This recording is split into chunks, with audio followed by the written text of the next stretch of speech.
بسم الله الرحمن الرحيم الحمد لله رب العالمين والصلاة والسلام على نبينا Muhammad وعلى آله وصحبه وسلم. Assalamu alaikum, dear brothers and sisters, and welcome to Albayan Live. I'm your host Abu Abdurrahman on this very special program at this very special time with a very special guest, Sheikh Nassim Abdi. Assalamu alaikum. Alaikum assalam wa rahmatullahi wa barakatuh. As always, it's an honor, a pleasure to have you live with us in Albayan Radio Studios at this very late evening.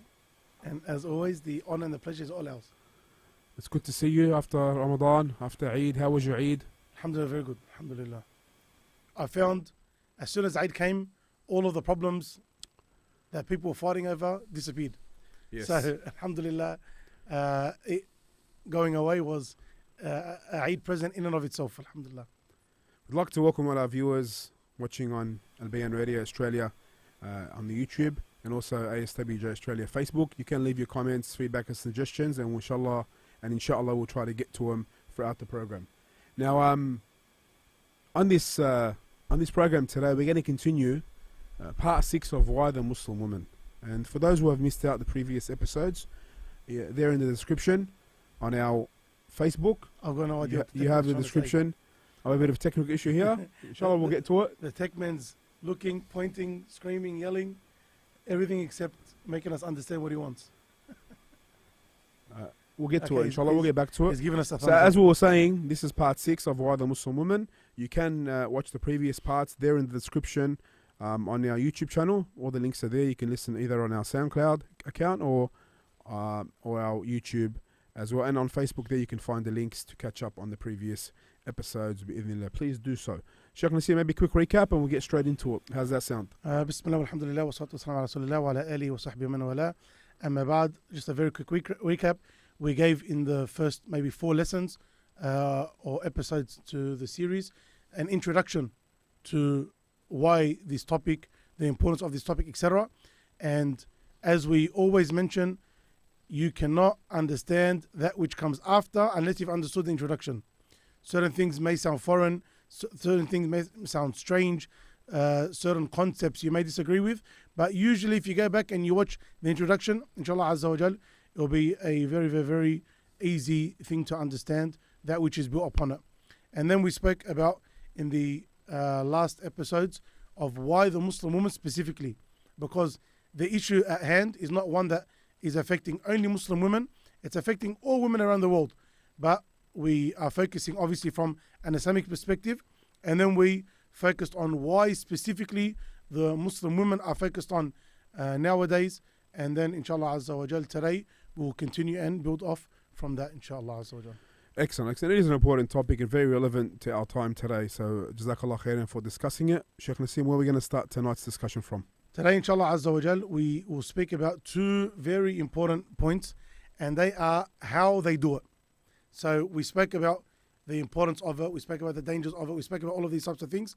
Today inshallah azza wa jal we will speak about how they actually get to the Muslim woman specifically. There's how they get in general, things like media and the like. We don't want to focus just on them. We want to focus on things which are specific to the Muslim women, and these are going to affect not only the Muslim women but also the Muslim men.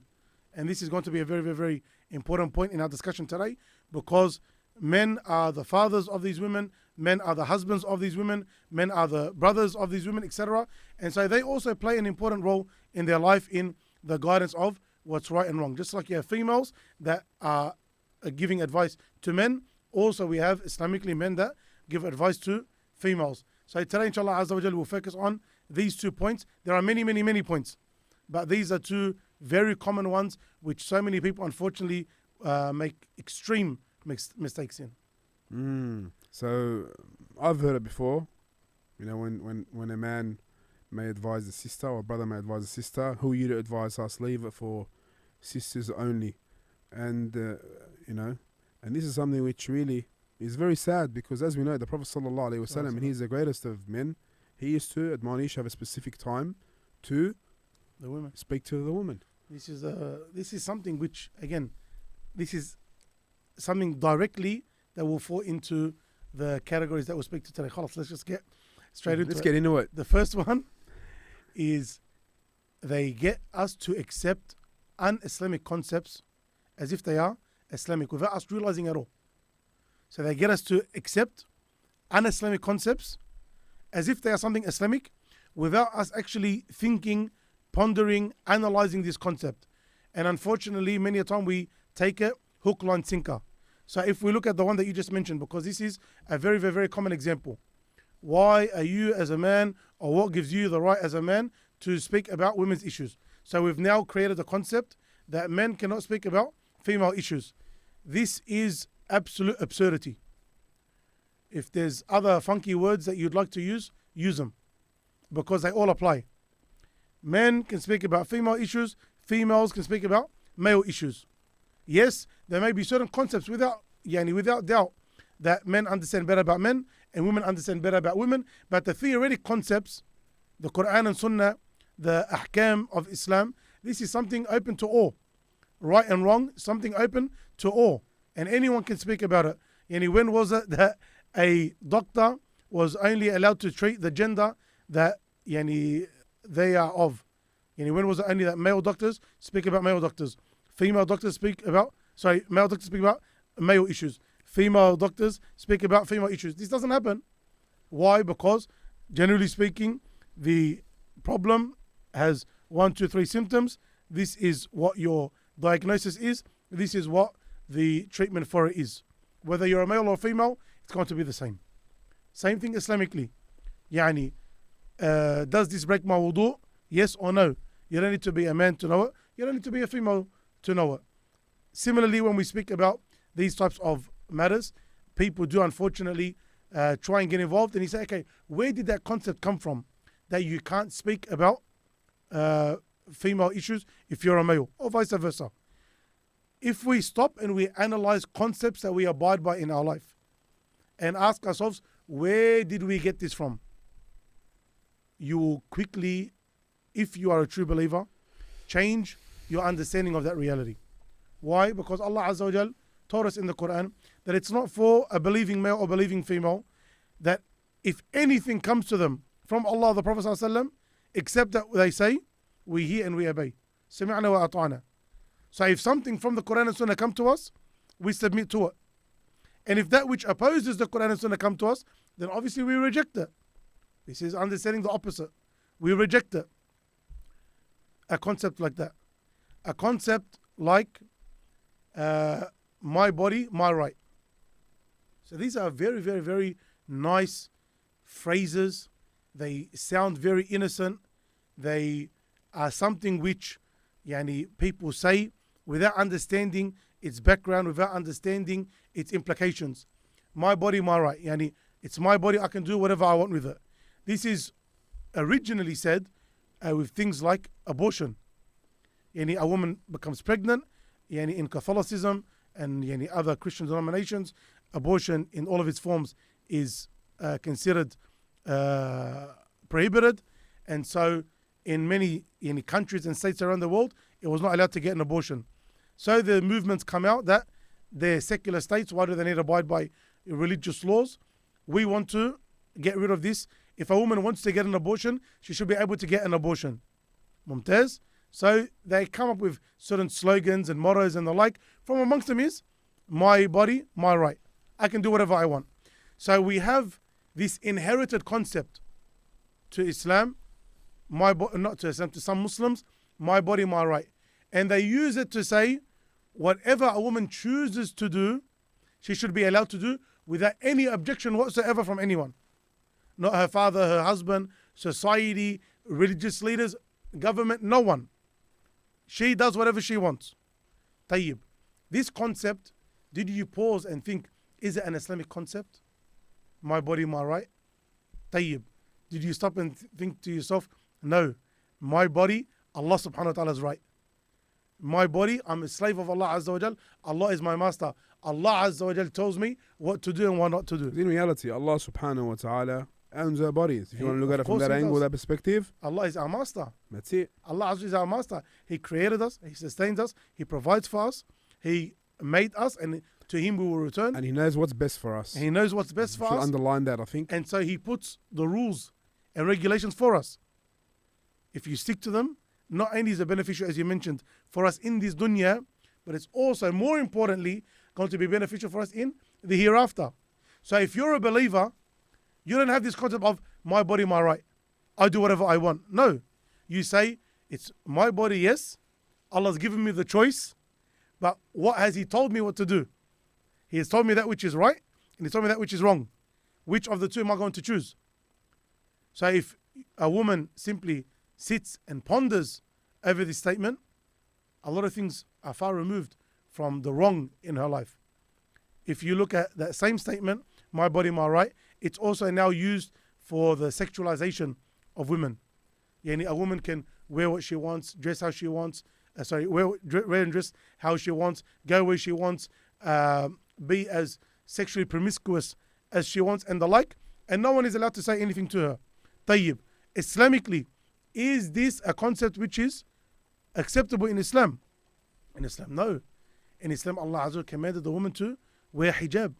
In Islam, Allah Azza wa Jal commanded the believers to lower their gaze. In Islam, Allah Azza wa Jal commanded that the opposite genders do not intermingle unnecessarily, that they are not alone together, that there is no touching of non-mahrams, etc., etc., etc.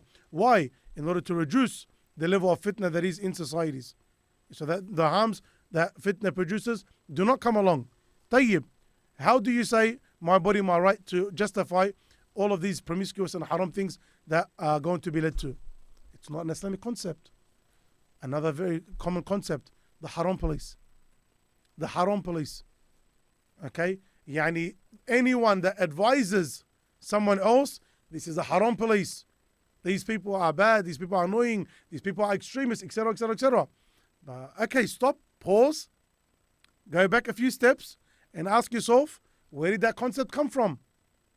Is it from the Quran and Sunnah, which advises us in a multitude of verses and ahadith of the importance of enjoying the good and forbidding the evil? Why do you not want someone to enjoy the good and forbid the evil? What are the consequences of not enjoying the good and forbidding the evil? Yani people, again, if they were to pause, stop, think a little bit, they would see that these are un-Islamic concepts.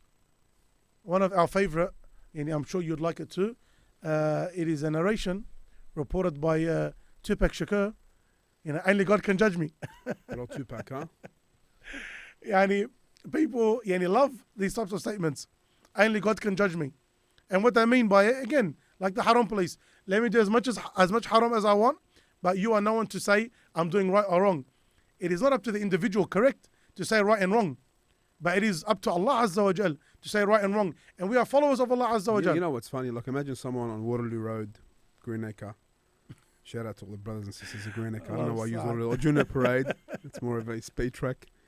Doing 200 kilometers an hour. Gets pulled over by the police. Good old Bankstown police.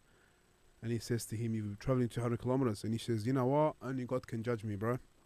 What would the copper do there? I don't know if you've seen the sovereign citizen videos where they give them a warning. And if they don't get out of the car, they smash the window and force them out. But I'm guessing it'd be something similar to that scenario. So the police officer, he's doing his job, upholding the law, which is to, you got the law is set, 60 kilometers an hour down Junior Parade there. You're doing 200 kilometers an hour, probably instant license revoked, court date, I don't know what it is. So here, no one's going to tell the police officer only God can judge me. We have a more supreme law, which is the law of Allah subhanahu wa ta'ala. We all are admonishers of one another. We should all remind one another in the best possible way. وَتَعَاوَنُوا عَلَى الْبِرِّ وَالتَّقْوَى. And this is a universal ayah that everyone knows and should implement. Cooperate with one another on righteousness and good deeds and fear of Allah subhanahu wa ta'ala. Meaning if I do wrong, you should pull me up. If you do wrong, I should pull you up. With etiquette, with manners, with wisdom.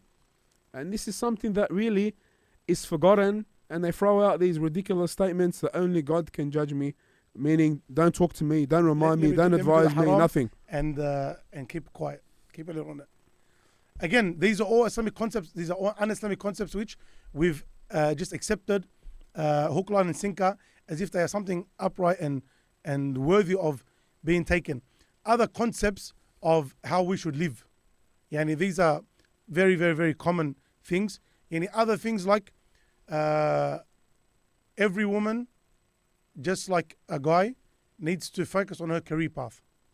Yani now, if you tell, not if you tell, from themselves, if a woman says that she doesn't want to go and have a career, she wants to get married young, she wants to have a family, and she wants to focus on raising her children. She wants to be a housewife and focus on raising the children, which not only is the nature of a woman, not only does every religion promote that that is the best way for a woman to be, not only does the reality of women in history fall under that same category, not only does it feed into the nature of a woman which is more than suppressed, now changed in a woman, but for those that still have that love for it, if she says that and comes out with it today, she's ridiculed. If she says that, she's looked at as if something's wrong with her mentally. And she's called actually abusive names like stupid. And are you stupid? Are you dumb? And is that why you can't do it? Why would you want to do this? She's questioned. Why would you want to choose such a lifestyle? These are very, very, very sad times when a woman who wants to follow that which is in line with her nature, follow that which has been done throughout history, that which every religion promotes, she turns around and says, if I do that, if I say that, my parents will be against me, my family will be against me, society will be against me, my school will be against me, etc. This is very sad. And alhamdulillah, we've taught hundreds of females, young females, hundreds of them. We went to school with how many? This is a fact that is in them, but they're upset to say, and they're fearful to say, and they're shy to say because of the backlash that they'll receive, beginning with, unfortunately, many of their family members. So this is a concept. Okay, the woman, she goes to school, finishes year 12, goes to university, starts her career. No problem. We are not talking here about halal or haram, but let's look at the reality of the consequences that this produces. Whether you want to look at the reality of things like promiscuity or immorality that it can potentially produce. And anyone who wants to come and says, Sheikh, how can you say that these things lead to promiscuity and immorality? Don't talk to me. Go and talk to, we already know what happens. But if you don't want to take our words, no problem. Ala al-aini wal ras. But go and do your own research and ask yourselves, why are levels of cheating increased nowadays than they were decades ago? Why are levels of bastardry, really, children being born out of wedlock, why are those levels so high? Why are the levels of the age, of women losing their virginity becoming so much younger? Why and why and why? You go look them up. Look at the reasons why. Don't worry about us. Forget us, turn us off, no problem. But you do the research into it. The consequences of unhappiness in females, because they need to maintain a certain image. They need to always beautify themselves. They need to now be competitive with other females, which causes a lot of self-esteem issues. This is not something new. This is something now that governments around the world are talking about, self-esteem issues and the problems that comparing yourself to other females, etc., etc., etc., is producing. But they're not talking about what produces that. They're not talking about the reasons that get them there. Because if they were to talk about the reasons that got them to there in the first place, the entire Western civilization would be destroyed. Because that's what's leading to it. Naam, things like unhappiness. Yes, they talk about things like financial independence for females. Obviously, she's working. She's going to have more money. She's going to be happier financially, freer financially. But on the flip side, what about the happiness and the want naturally of human beings, especially females, to have a family? How many women are now in their 30s and they're like in desperate mode, trying to find a spouse? And again, please, if you disagree with us or you don't trust what we're saying, please, Allah khalikun, do us a favor. Just turn us off and go do the research. Muslims, again, and non-Muslims. How many people are single, for example, and they're getting towards their 40s, and they know that naturally the woman's body becomes less responsive in trying to have a child, when she gets to her late 30s. So they're freezing their eggs. They're trying to find sperm donors. They're trying to find surrogate mothers. They're doing all of these things. They're desperately trying to get married, and they're accepting things that are less than what they would have had for their standards when they were 20 years old, for example, or so they can have a family. Tayyib, the ones that do have families, but they focus on their careers, what happens to their family life? Why is divorce so ripe and rampant? Why is everyone getting divorced? Why is divorce like, you would know, and Tech Man would know, and everyone online would know, there's more, it feels like anyway, there's much more divorces throughout the year than there are marriages. Yeah, probably. Like you get invited to, for example, maybe 2-3 marriages a year, and then there's like 5-6 divorces that you know of personally a year. Again, Sheikh Nassim, sorry for cutting you off there. We do want our listeners and our viewers to give us some constructive feedback, to this discussion. So we've got some already. On other platforms, it's hard to find any good, useful comments. It's just people arguing. So we'll leave them to argue. Anyone with genuine comments, please, genuine if questions. you are arguing in the comment section, leave it. No one take offense. But it's a statement that I love to say all the time. The comment section is the jungle of stupidity. Please, you're arguing with someone that has time to argue. Who has time to argue? That person has nothing better in their life. If you don't have anything better in your life, khalas, listen and don't argue with the person. Don't worry about the person. They're not going to follow what you say, and you're not going to follow what they say. Don't waste your precious energy. These things are going to be held against us on the day of judgment. Very simple. Let them say what they want to say. If you want to argue, khalas, go and sleep. Well, it's better for you. And for those people saying, just a brother just popped up and said, that's why you block people. Of course, we're going to block stupid comments and guidance and comments of misguidance and stupid comments that have nothing to do with discussion, which are not useful, which are not backed by Islamic proof or any evidence or any logic even. So of course we're going to delete it. We have some good feedback here. The most hated of speech to Allah is when one man says to another, fear Allah, and the other says, mind your own business. And this is a hadith of the Prophet ﷺ, which has been authenticated by Shaykh Albayan rahimahullah. Beautiful. Jazakallah khair or Jazakallah khair for that contribution. And that's referring to what we spoke about at the start of the program, when you tell someone, brother, you pull them up or advise them, or sister, and they say, leave me alone. If someone tells you, fear Allah, you say, and you say, mind your own business, leave me alone, or only God can judge me. This is from the Church of the Hypocrites. So that's a very nice hadith. Jazakallah khair. Excellent. Okay. Let's continue going with the discussion. And I'll mention some comments maybe at the end, but it's, very, very hard to, got some, many people agreeing with what you're saying, and others just have no useful contribution to the discussion in reality. I believe Western society has ruined marriages. The Cali Muslim. It's from California, I think. We're just talking about Tupac in California now. What's going on? It's all. Jazakallah khair. That's a good. That's a good comment. What do you think? The Western society only. They are saying it. Not not us. They are saying it.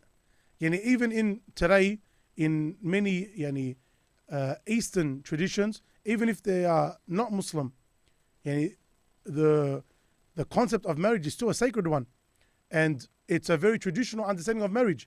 Anywhere where there is this modern understanding of marriage, this is where marriage fails.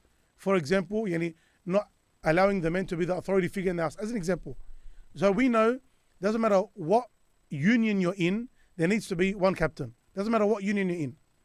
If that captain is the wife, for example, that's your household, mathalan. But generally speaking, the traditional understanding is, because of the skill set that Allah has given the man, that he is the better leader. He's not as emotional, etc. He's not as rational in making, he's more rational in making decisions. Tayyib, if you try and challenge this concept, and now you have, for example, the man that wants to take a family a certain direction, and the woman says, no, this is all going to cause friction. Where did these concepts come from? We've got some good comments actually coming on TikTok, believe it or not. Barakallah feekum, dear brothers and sisters on TikTok. Men getting married but not prioritizing their marriage is an issue. Again, we've done series on this. 100%. So one thing that a lot of people always neglect and fail to say, and I'm not saying this particular commenter, but in general is when you're talking about one topic, they say, why didn't you talk about the other topic? They can go to my Facebook, and there's a whole series. Yes, and we've done it on the radio. The main many reasons times. for divorce in the community. Just to be There's just a whole series on it. another comment. I believe many girls and women these days don't understand that marriage and family is a blessing. Again, these are things that a lot of young girls, they do have this understanding, but they're shy and they're embarrassed to say it, and they're fearful of saying it because of how society is going to react. Yani, Allah al-Musta'an. Two more comments and we'll come back to the discussion. Or Western society has crept into Eastern cultures and has been ruining the concept of marriage. This is correct. Also, unfortunately, I see a lot of women are the men in the family, and the man is too scared from the wife. That's we've heard that before. Yeah. Again, these are all things that when you sit there and you break it down, you see how society has gone from trying to treat one form of oppression to a complete another form of oppression. Yani, in order to protect the female, which is necessary, they have led to some forms of oppressing the male. Like yani, how easy it is for a husband or a father to be kept away from seeing his children, even if it is based on complete lies. But sometimes the system is made so that he won't see his kids for 1 or 2 years. And you can imagine the heartache and the problem that happens. 100%. And so some people, they say, you know what, I'm not even going to bother saying whatever my wife wants, I'll do. But again, this goes back to choosing the right spouse, etc., etc. A lot of this stuff we've already discussed this stuff early on in the program, or early on in the series, to go back how everyone has a role and everyone has responsibilities, the man and the woman. And sometimes what is causing the issues is each party not fulfilling their responsibility. We've discussed that in quite some detail, so go back to the series. This is part 6, so we are missing quite a bit, or you are missing quite a bit if this is your first one. Yeah. So please go back, listen, and any feedback that you have, we're more than welcome to hear it and benefit from it, inshallah. One of the concepts is the removal of gender roles. So there's no such thing as gender roles. Again, this is a concept which people understood. What do you mean there's no such thing as gender roles? What is the man better suited for and what is the female better suited for? Nassim, the comments are flying in just after I said there's pretty much no useful comments here. All the useful comments have come in now. Alhamdulillah. Women these days are getting married for the wedding, not remembering that it's a long life commitment. Also, someone was talking about that today. Today. Parents need to advise or guide their children and provide them with resources for a good marriage. These are the smart parents. Excellent. Also, parents are making it difficult for their children to get married and reject potential spouses. Also, another one, parenting has also left the door. And people don't take responsibility for taking care of their children. This is a massive one, and again, we speak a lot. Barakallah fikum, dear brothers. After I just threw everyone under the bus and said no one's got any good comments, but they have proven me quite wrong, and I apologize for that. A lot of good comments there. Keep them coming, dear brothers. We'll get back to them later. From the things that we were mentioning before about people going and doing their own research and coming to their own conclusion, as long as it's based on facts. Again, we always say, you don't want to follow blindly, don't follow blindly. No problem. You don't want to listen to these guys, don't listen to these guys. But make sure it's not just based on emotions, it's based on facts. By doing your own research, if you're a religious person, Quran and Sunnah. If you're not a religious person, go look at statistics and studies that are done in society. Even look at your own reality. We talk about, for example, how women and their career paths and the like. No problem. What are the consequences that causes? Let's just look at the way children are raised today. You grew up in a time where the norm was that the mother was the caretaker at home. Even the non-Muslims, forget the Muslims, we're talking about human. This is a human issue. But from us as Muslims, we prioritize the Islamic concept behind it. But even if you want to look at it from a human issue, we're living in Australia. This is the society that we were born in and grew up in. The parents with full-time mothers at home. How do you remember those children being? Were they more in line? Were they more respectful? Were they more honorable? Were they better educated? Etc. Etc. Etc. The general answer is yes. The ones that didn't have that parent at home, how was them? You find again the general rule is the opposite. There's always again going to be exceptions, but we're talking about the norm, the general rule, and that's the general rule. So nowadays, when we find the child wakes up in the morning, he's given the iPad. His mother, if he's lucky, puts him cereal, drops him off at preschool. After school, preschool, he goes to school. After school, he comes into after school care. After school care, the parents come home. The father's smashed from work. The woman's smashed from work. they are looking at the kid and they can't have a bar of the kid. Why? Because they're both smashed from work. No problem. What can we give this kid before he gets to bed? Let's just give him what he wants. Anything that's going to make that kid happy, let's just give it to him. That child, what does he grow up with? One of the main reasons for mental health issues is a lack of good parenting from when they're young. A lack of good parenting when they're young. Why was there a lack of good parenting? Because the father and the mother could not be there. The father and the mother could not be there. He was busy, she was busy. What happened to the kids? He had to grow up on things like iPads and the like. Tayyib, where's the character that's instilled in him? So we say, okay, the parents need to put in more effort. Okay, so who's going to sacrifice? The father or the mother? Who's better suited to raise that child? Only an imbecile will tell you anyone besides the mother is best suited to raise that child, especially in the infant years. For this is not something that, wallah, we're saying just heck because we're bored at, 10:35 p.m. Then, you know what, wallah, we're bored. Let's just keep each other up at night and let's just say whatever we can. No, these are things that Islamically are established, and even in non-Islamic traditions are established. And even if you only believe in science, even science proves over and over and over again. Wallahu musta'an. So the first main way that they do it is from getting into the Islamic minds we're talking about, is to get us to accept as Muslims concepts which are not Islamic, ideas and ideals which are not Islamic, and we accept them hook, line and sinker without us thinking about their origins nor their consequences. So what can we do before we just accept anything besides Quran and Sunnah, which we should accept straight away and implement straight away? Anything other than that, we stop, we pause, we reflect, we ponder, we ask ourselves, where did it come from? Was it in line with Quran and Sunnah, or did it come from other than that? And if it came from other than Quran and Sunnah, is it in line with the teachings of the Quran and Sunnah? If yes, beautiful. If no, then we reject it. And then we also look at the consequences of these ideals and these ideas and these concepts and the like. What are the consequences of it? Not based on my emotions, not based on hearsay, not based on any conjecture, no. On actual facts, that which society has proven, that which we see with our own eyes, and that which, and if again you believe in science, that which even science talks about. Allah musta'an. Sheikh Nassim, for all those brothers and sisters watching on our social media platforms, on TikTok and the like, you can go over to our YouTube channel and watch it in better quality, Albayan Radio Australia. Please subscribe to our YouTube channel or download our app, Albayan Radio. You can go to our website, albayan.com.au, and find the details there to how to download our app from the Google Play Store and the Apple App Store. Sheikh Nassim. The second one. Faddal, go for it. The second one, and these are the two that we're speaking about tonight. And this second one is, in many ways, much more dangerous than the first one. So the first one is jahl, ignorance. It could be simple ignorance of a person trying to fight their point. It could be jahl murakkab, compounded ignorance, which is a problem. When he thinks he knows, in other words. It's like, what's 2 plus 2? If a person says, wallah, I don't know what 2 plus 2 is, that person's ignorant. What's 2 plus 2? If someone says 2 plus 2 is 5, you say, no, it's 4. He says, wallah, it's 5.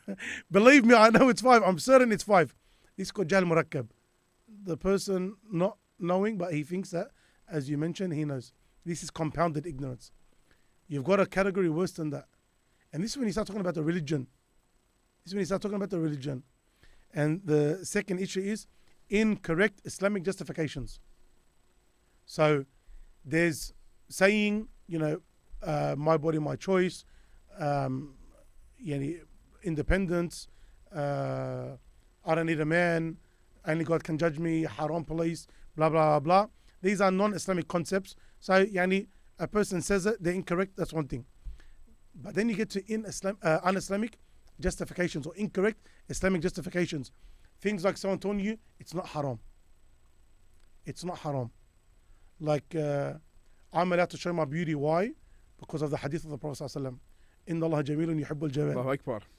Verily, Allah is beautiful and He loves beauty. So show your beauty. So that's an evidence for me to show my beauty. That's a massive issue. It's a beautiful hadith, but it's a hadith. That's a funky beautiful explanation. Hadith, that one, but it's not the understanding of the hadith. So I believe here as well, we got to remind our brothers and sisters that when we take one hadith, even if you take a general application, even if it's a twisted application, You have to take all the hadith and all the ayat and bring them together. And this really goes back to having the understanding that the pious generation had, the best of generations, the Prophet ﷺ, his companions, and those who followed their way.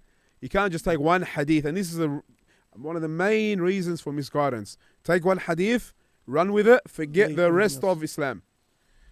When you want to come up and understand a ruling from a hadith, never try and do it yourself. There are very simple ahadith, which are very simple to understand, but the reason they're simple to understand is because someone's explained it to you. Like, none of you truly believe until you love for your brother what you love for yourself. Even that hadith, as simple as it sounds, many people are mistaken, incorrect in the understanding of the hadith. Naam. Okay? So we need to put our whims and desires aside and go back to what is the understanding of the Quran and Sunnah, the simple understanding. There's, again, very simple other verses like, La ilaha illallah. You're not going to be a person who says, okay, there's no deity worthy of worship except Allah. I can also worship Jesus. This is obvious. There are certain things which are clear. And no two people differ on it. But when you want to derive rulings from an ayah of Quran, when you want to derive rulings from a hadith, you need to make sure that you have the tools to do so. Inna Allah jamilun yuhibbul jamal. Allah is beautiful, He loves beauty. You are allowed to say, yes, Allah is beautiful, He loves beauty. That's a general understanding, no problem. But when you want to derive rulings to say, that means that I'm allowed to beautify myself.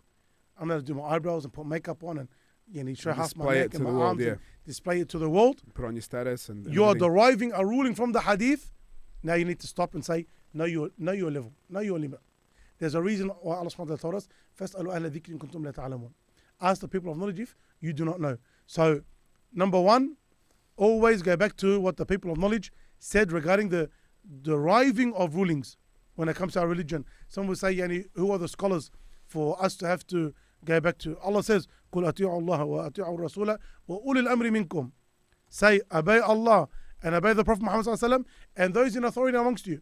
Who are those in authority amongst you? There are two types. One are the scholars, those who are in Islamic leadership. Naam, your Islamic government when there is one, and when you have scholars, they are the authoritative ones around them. These amongst many other ayat and many other hadith from the Prophet sallallahu alaihi wasallam. But this suffices, inshallah. So for anyone to think that I don't need to go back to the scholars, you're fooling yourself. Do you know how to derive rulings from Quran and Sunnah? If you do not know, for example, what Qul a'udhu rabbil falaq means, please don't bother getting into anything else.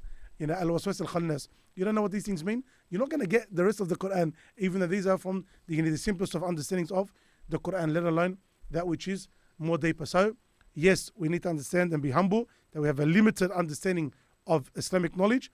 We have some understanding, but we're not qualified to derive rulings, so leave that to the scholars. That's number one. Number two, be very careful of following your whims and desires. Just because something sounds nice or something is in line with what you want does not mean that it's right. Allah subhanahu wa ta'ala says, أَفَرَأَيْتَ مَنِ اتَّخَذَ إِلَهَهُ هَوَاهُ. Have you not seen the one who took his desires as a deity besides Allah? His desires, what does he want? That must be right. So when a person hears this particular concept, whether it was right or wrong, research behind it, where it came from, they don't care. Why? As long as it's correct in my mind or in my logic or according to what my desires want, then I'm happy. And this is a problem. Sometimes you get bombarded with TikTok videos. Sheikh, is this correct? Sheikh, is this correct? Sheikh, is this correct? But why are you on TikTok? And why are you asking me something of people that you don't know who they are? You don't know their background. You just look at them and you can tell that their level of religion is not where it needs to be. Why are you taking off them? Because it suits your whims and desires. That's why you want it. I'm happy that they're asking. But my point is, why did it cause a fitna for you in the first place? This thing should be completely ignored. It should be completely ignored. If you don't trust the person's level of knowledge, you don't trust the person's fear of Allah, you don't trust the person's trustworthiness, then you should not take off that person. You're not allowed to Islamically take off that person. All these three things need to be there. You need to believe that they have enough knowledge, believe that they truly fear Allah, and you need to believe that they're trustworthy in the information that they're giving you. If you don't believe that, then Islamically, how do you take off such a person? And as you know, yani, you're streaming on TikTok. يعني هدانا الله عز وجل وإياكم الله المستعان. You're streaming on TikTok. يعني TikTok is يعني a minefield when it comes to who's on there and who's not on there. Alhamdulillah, you didn't use another word. We would have been part of that mess. It's a minefield, Jay. It's a minefield. And if a person steps wrong, boom, he's gone. Yes. So it's very dangerous. So if a person does not have a good Islamic understanding, you have a sheikh to go back to study with, to understand the religion. And if you know what, if you say, I want to be the one that can read Quran and Sunnah so that I can derive my own rulings, beautiful, excellent. What an aspiration to have. All you got to do is go and study. Go and study, Yes. put in the hard work to get to that level. And this will be excellent. And we encourage everyone to do that. But if you're not going to do that, which is the vast majority of people, then again, humble yourself and have teachers Islamically that fill those three conditions. And inshallah Azza wa Jal, go off what they say and be able to benefit from them in that regard. But for a person to come and have un-Islamic concepts and to justify the un-Islamic concept somehow Islamically, this is completely rejected. And it's speaking about the religion of Allah with no knowledge. And this is extremely dangerous. We'll give some examples. I'm not sure if you wanted to. No, go for it. Go for it. One of the most common ones. Women working in Islam is promoted, and the evidence for that is Khadija radiallahu anha. One of the most common things that you hear regarding, again, so that the listeners understand, we're talking about why the Muslim woman. So we're talking about female stuff. We can talk about men in another episode, inshallah azza wa jal. Here we're speaking about females. So Islam promotes females working. I want to be like Khadija radiallahu anha. No. Firstly, Khadija was at the beginning of Islam. There was no hijab and the like. The rulings mostly came in Al-Madinah. For 13 years that the Prophet ﷺ was in Mecca, the main focus was on Tawheed and Iman. Worshipping only Allah, not associating partners with Allah, working towards the paradise, fearing the hellfire, learning from the stories of the people before us, etc. Most of the rulings came in Medina. Tayyib. In Al-Madinah, Khadija radiallahu anha wasn't there. She passed away. She passed away before Al-Madinah. So hijab was not instilled. The other rulings about the interaction between males and females were not there in Mecca. These came in Al-Madinah. Third, which is one of the most important and obvious ones, what was the relationship before their marriage of Khadija radiallahu anha and the Prophet sallallahu alaihi wasallam? He used to work for her. Why? She was a business owner, not a business woman. Very, very, very big difference. She owned the trade that the Prophet ﷺ used to run. Why? Because it was not considered appropriate for a woman to go out and to travel and to do with the men, and like it was not something which was considered honorable. So she owned the business, and she hired the Prophet ﷺ to run the business so that he can do all of that interacting with the men and traveling, etc. How can you apply Khadija radiallahu anha's case to what the female does today? Through completely beautifying herself and going and sitting in meetings and private meetings and being in late night phone calls and traveling and the like with non-mahram men. How can you compare the two? This is one very, very, very specific example. Another very common example is females should be teaching even if they're in the public eye and in front of the men, even if there is no need. Why? Because Aisha radiallahu anha was one of the main scholars of Islam. We say again, beautiful. How did Aisha radiallahu anha teach? And when you say she was one of the main scholars in Islam, how did she teach? What was her method of teaching? She did not stand on a podium in front of all of these men when she was beautified, when there wasn't a need. She wore complete hijab. She done it behind a barrier. A lot of the ones that she taught directly and who were big students of hers were her maharim, like her nephews. There was a need for Aisha radiallahu anha to teach, because without Aisha radiallahu anha telling us intricate details of the life of the Prophet sallallahu alaihi wasallam, how are we going to know how he was, how he slept, how he ate, how they were in terms of intimacy, how they were in terms of menses, etc. Where are we going to learn that from? There was a need for her. And why did you stop at Aisha radiallahu anha? All of the other sahabiyat radiallahu anhunna, they were scholars in their own right. There were scholars, my apologies. There were scholars in their own right from amongst them, but what was their method of teaching? Was they getting up on stages and beautified? Abadan. Abadan. This was never the mode of teaching or passing on knowledge. So how do you justify what you are doing based on what Aisha radiallahu anha was doing? They are two completely separate things. Sometimes they'll be like, we want a husband like the Prophet sallallahu alaihi wasallam was. Okay, this is a beautiful statement. Everyone should aspire to be in everything he does in life like the Prophet sallallahu alaihi wasallam. But what do you mean by I want a husband like the Prophet sallallahu alaihi wasallam was a husband? Do you know that he was married to multiple women at once? If your husband even thinks of that, you have heart palpitations. It's a big trouble. That the Prophet sallallahu alaihi wasallam would spend, it was less because of the multiple wives, one night a week at the houses of his wives. The Prophet sallallahu alaihi wasallam during the day, even though yes, there was time obviously spent with the wife and family, but the Prophet was extremely busy in the life of da'wah. He was the main da'i. He was the person that people asked questions to. People would seek counsel in discussions. He had his own business dealings that he would do, alayhi salam. He had to prepare jihad and go out in jihad. He had to run the state. And he was the Amir. And there were so many things. He was extremely busy. What do you mean when you say, I want a husband? What they mean is, I want a husband to cook and clean. Stop for a second. Was that the norm of the Prophet ﷺ, that he used to cook and clean? Or was it expected from his wives and the servants and the slaves that the Prophet ﷺ had?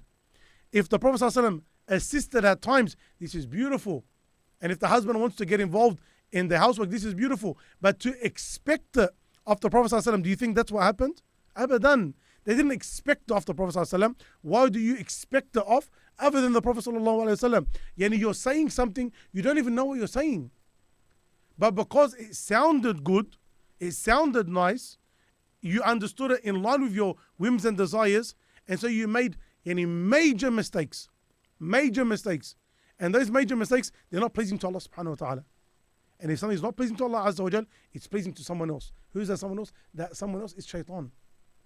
So our brothers and our sisters need to be very careful of misunderstanding Islamic applying incorrect Islamic concepts to their lives, incorrect Islamic justifications to their lives, and they are plenty. They are plenty. From the newer ones, hijab is not hijab. Hijab is about modesty. Allah Azza refers to modesty. This is something completely incomprehensible in Islamic history for anyone to make this mistake, based on evidences in the Quran and the Sunnah of the Prophet sallallahu alaihi wasallam. Where did you get this foreign concept from? You're getting it from other than Islam. It sounds good, so you're trying to apply it with an Islamic flavor. Do not do that. Islam is Islam. What we do is we learn Islam and we apply Islam. But for us to go and get concepts which are un-Islamic and pass them off as Islamic, these people are committing one of the worst sins that a person can commit in Islam. Allah musta'an. It really does go back to the brothers and sisters only speaking based upon knowledge, sure knowledge, Islamic knowledge, and stick to your lane. Don't speak what you don't know. There's nothing wrong with saying I don't know. May Allah enlighten me. May Allah give me knowledge. لا تقولوا لما تصل ألسنتكم الكذب هذا حلال وهذا حرام لتفتروا على الله الكذب. Because you're basically signing off on behalf of Allah when you talk. Allah says in the Quran, do not allow your tongues to wag saying this is halal and this is haram in order for you to invent lies against Allah. Verily, those who invent lies against Allah will never be successful. If you are lying, this is a very important concept people really need to grasp. Your haram does not need an intention.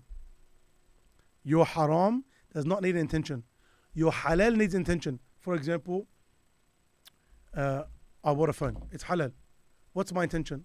If my intention is to read Quran, be in touch with my relatives, organize my life in da'wah, etc., I get rewarded for buying the phone. Speak to your wife. So of course, that's a must. That's on top of the list.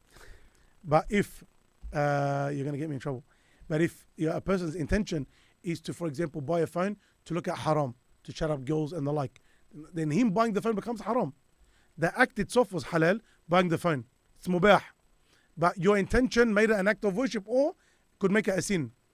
When it comes to the haram, you don't need an intention. For example, a person swears at someone else. He says some foul words to a person. He can't say, oh, but no, my intention was to encourage him. My intention was to encourage him. I didn't mean anything bad. I just want him to be encouraged. This is wrong. A person can't go, for example, and punch his dad in the face. I mean, why did you do that? I want to show my love to my dad.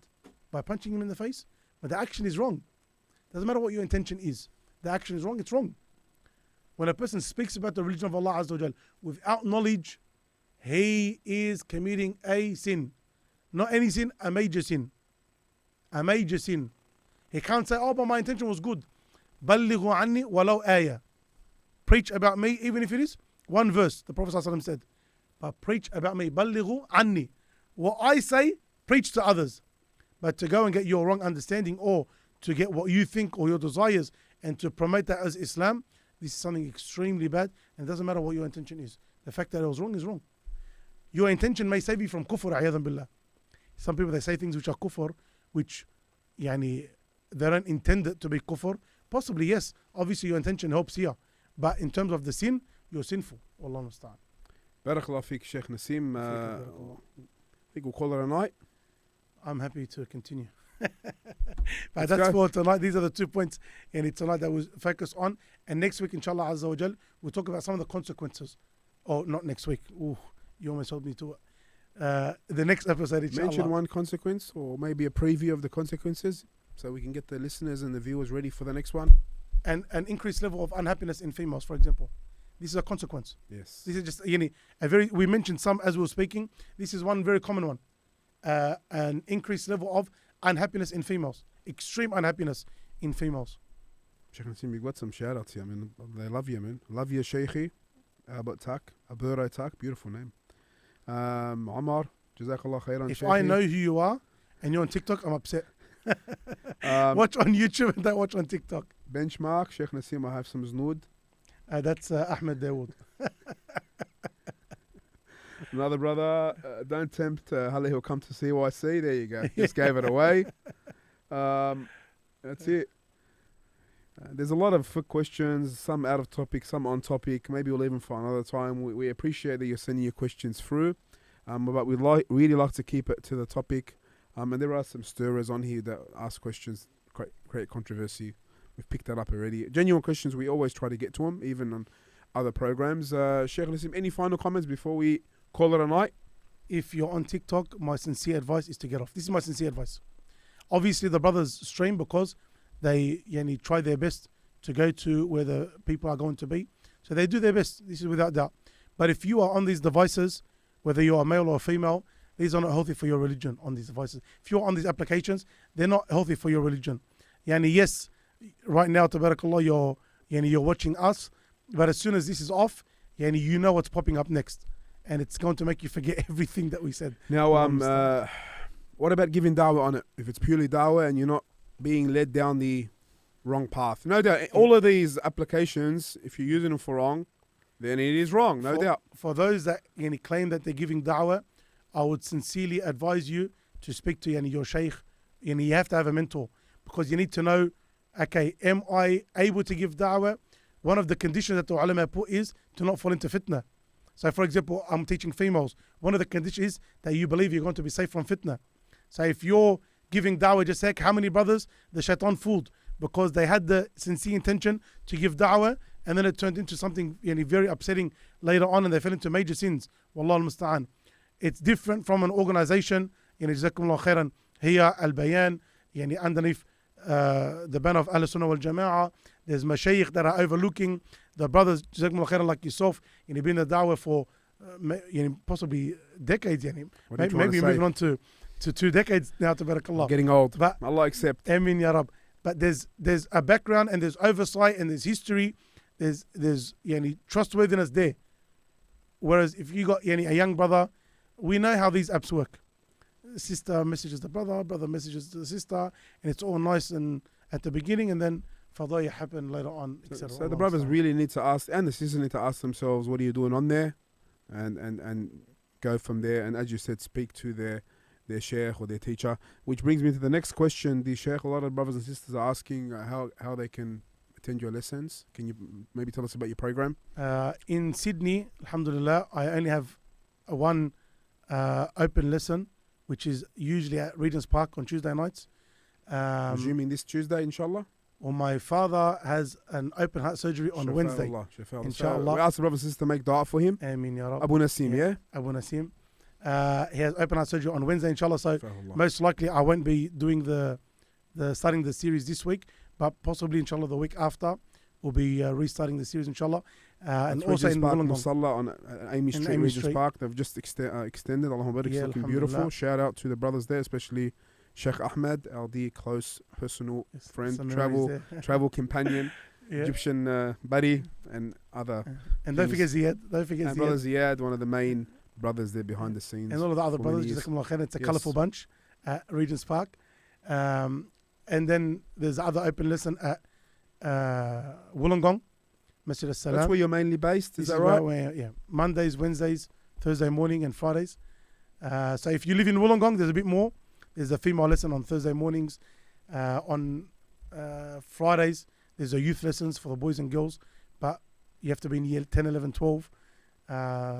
Unfortunately, they're the only two open lessons. The Tuesdays and the Wednesday nights. Any talks at CYC, the brothers are asking? Maybe in the holidays, inshallah. But there'll be random one-offs. Now, we're going to start every fourth week of the month for Jummah. We're going to start our next program and asking how a Liverpool boy got to Wollongong. But we'll leave it for then. We'll keep the brothers and sisters in suspense until then. I'd like to thank all our brothers and sisters, wherever they watched. Use whatever you're watching, whether it's YouTube, Facebook, TikTok, in that which is pleasing to Allah. If it's taking you away from Allah, then leave it for Allah's sake and download our app, albayanradio.com.au. All you can do is listen, bi'idhnillahi ta'ala, and you can watch other content through the app as well. Barakallah fiqh, Sheikh Nassim, our tech team. Inshallah, they're still awake. Allahu A'lam, maybe give him a thumbs up. There he is. We normally have a, we check with the brother throughout the program, make sure he's still awake. Make sure he's still here. Allahu A'lam, yes. I can figure if he's not here. I got my own ways, but no, he's very reliable. We thank him once again. As we've said many times, without him, we don't have this program. So Jazakallahu khairan. And that's to all the brothers and sisters. May Allah reward you kindly with the best in this world and the best in the next world. Until next time, Assalamu alaikum wa rahmatullahi